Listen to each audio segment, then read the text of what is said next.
தமிழ்நாட்டிலிருந்து பிஜேபியின் சார்பாக 4 நாடாளுமன்ற உறுப்பினர்கள் டெல்லிக்கு சென்றார்கள் என்றால் திமுகவின் ஆதரவில் தான். பிறகு 2001 சட்டமன்ற தேர்தல் வருகிறது. சட்டமன்ற தேர்தலிலும் இதே திமுக பிஜேபி கூட்டணி தொடர்கிறது.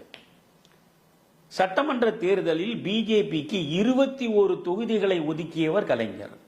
ஆள் இல்லாத கட்சி, அந்த கட்சி எங்கே இருக்கிறது என்று இன்று வரை கேட்கக்கூடிய திமுக 2001 25 ஆண்டுகளுக்கு முன்பே 25 ஆண்டுகளுக்கு முன்பு அந்த கட்சி எப்படி இருந்திருக்கும் என்று யோசியுங்கள். மைக்ராஸ்கோப் வைத்து தான் பார்த்திருக்கணும். நீங்க 21 தொகுதிகளில் நின்ற பாரதிய ஜனதா கட்சி 4 தொகுதிகளில் வெற்றி பெற்றது. ஆக முதன்முறையாக சட்டமன்றத்திற்குள்ளே பாரதிய ஜனதா கட்சி நுழைந்ததற்கும் பாரதிய ஜனதா கட்சியின் குரல் ஒலித்ததற்கும் அடித்தளத்தை அமைத்துக் கொடுத்தது யார்? கலைஞர், திமுக.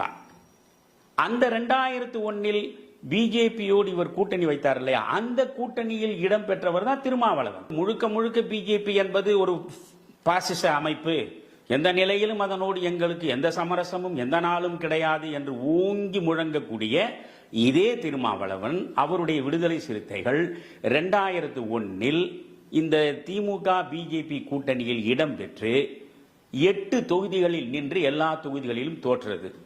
ஆக இன்று கொள்கை பேசுகிற இந்த திருமாவளவன் அன்றைக்கு இதே பிஜேபி இருந்த கூட்டணியில் இருந்தார். ஆக பிஜேபியோடு கூட்டணியே வைக்காத கட்சி விடுதலை சிறுத்தைகள் என்பது அல்ல. அவர்களும் 2001 பிஜேபியோடு கூட்டணி வைத்திருக்கிறார்கள்.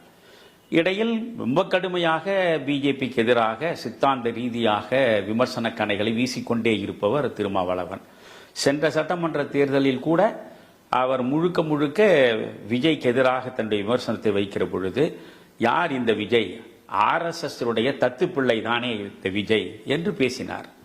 ஆக RSS-ஆல் வளர்த்தெடுக்கப்பட்ட RSS தத்துப்பிள்ளை விஜய் என்று அன்று பேசிய திருமாவளவன் அந்த தத்துப்பிள்ளை விஜயனுடைய ஆட்சிக்குத்தான் முட்டு கொடுத்து அதற்கு அனுசரணையாக ஆதரவளித்து இன்றைக்கு அந்த கட்சியின் சார்பில் ஒருவரை அமைச்சராகவும் வைத்து அழகு பார்த்து கொண்டிருக்கிறார்.